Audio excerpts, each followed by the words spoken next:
Good evening. This video is sponsored by Surfshark VPN, but more from them in a bit.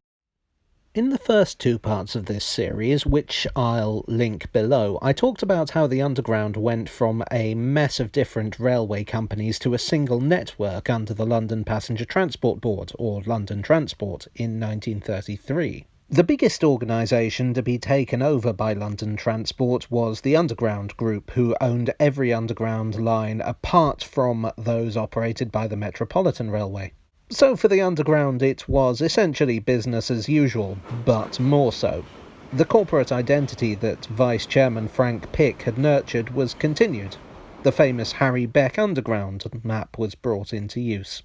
The roundel appeared at every station. All written communications were made in the Edward Johnston typeface.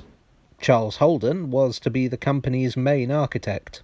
But the changes were more than cosmetic. A massive shake-up was envisioned to modernise and extend the network. For the Central Line, they wanted to take over suburban railway lines to Denham in the west and Ongar in the east. The Bakerloo line would be extended to Stanmore, taking over some of the Metropolitan Line's services. The Northern Line was to get perhaps the most radical makeover. The Great Northern and City Railway, which had been owned by the Metropolitan Railway, was transferred to the Northern Line. Then it was to take over lines to Edgware, High Barnet and Alexandra Palace, and extend to Bushey Heath. This was the famous Northern Heights plan. Lines were to be electrified where they weren't already. Modern rolling stock with sliding doors was to be ordered. Escalators would replace lifts wherever practical. Of course, not everything would go according to plan, largely due to a little event you might have heard of called the Second World War. And just as London Transport had to take a break, so will I to tell you about our sponsor, Surfshark VPN. Now, what with lockdown and all, we've all been spending rather more time than usual at home and online, and therefore it's a pretty good idea to have a VPN to hand. You see, not everyone is as honest as you and me, and there are plenty of nefarious folk looking to steal your data.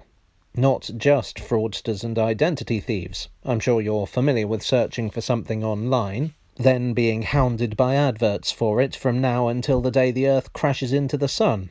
Almost as annoying as identity theft. Surfshark takes care of all that. It shields your data and masks your IP address so you can have complete peace of mind when browsing online. What's more, and what I like about it, is that it's very user-friendly and uniquely can be used on unlimited devices. Great for when we finally can get out and about again. And as if that's not enough, Surfshark are offering an 83% discount plus 3 extra months for free. Go to the address on screen now, which is also in the description below, and enter the code JGO to take advantage of this rather splendid offer. And on top of that, there's a 30-day money-back guarantee. What have you got to lose? Nothing, that's what. Now, let's check back on London Transport. Following the war, the Underground's finances were mostly dedicated to clearing up the mess that the war had left. There were some pretty radical plans for rebuilding London, including putting all railway lines under the ground. That didn't happen, of course. But what did ultimately come out of the brainstorming for that scheme was the Victoria Line, which opened in 1968. This is interesting because it's the first pure London Underground line, i.e. the first line built by London Underground. It wasn't adapting an existing railway, it was designed to work with the other lines. To take pressure off the crowded tube lines in central London and to serve places hitherto not on the Underground as part of a network. In 1949, the Circle Line was officially marked as a separate line on the tube map. In a sense, you could contradict what I said just now and say this was the first line created under London Transport. Before that, it was just considered to be a route using the District and Metropolitan lines. Acknowledging it as a separate thing feels like a step away from the old railway mentality, and towards a modern mass transit system. Or maybe I'm overthinking it. In 1975, the old Great Northern and City Line was handed over to British Rail so it could finally do what it was built for. enable mainline trains to get into the city proper.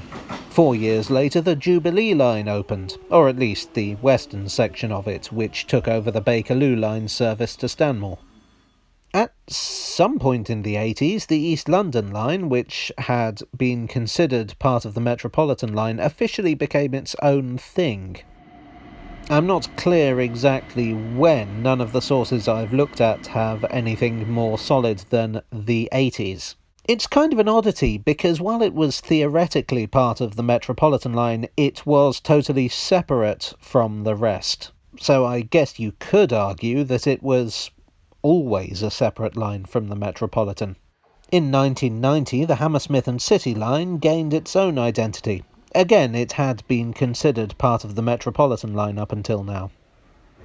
In 1994, British Rail was privatised, and that was seen as the cue to get rid of some of their oddities. Chief among these was the Waterloo and City line, remember that? In 2007, for the first time, the Underground lost an entire line.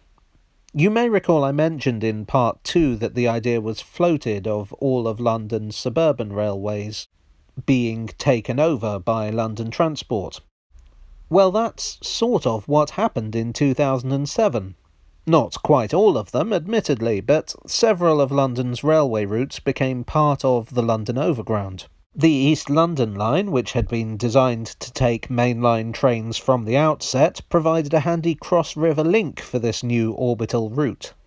And that basically brings us up to speed.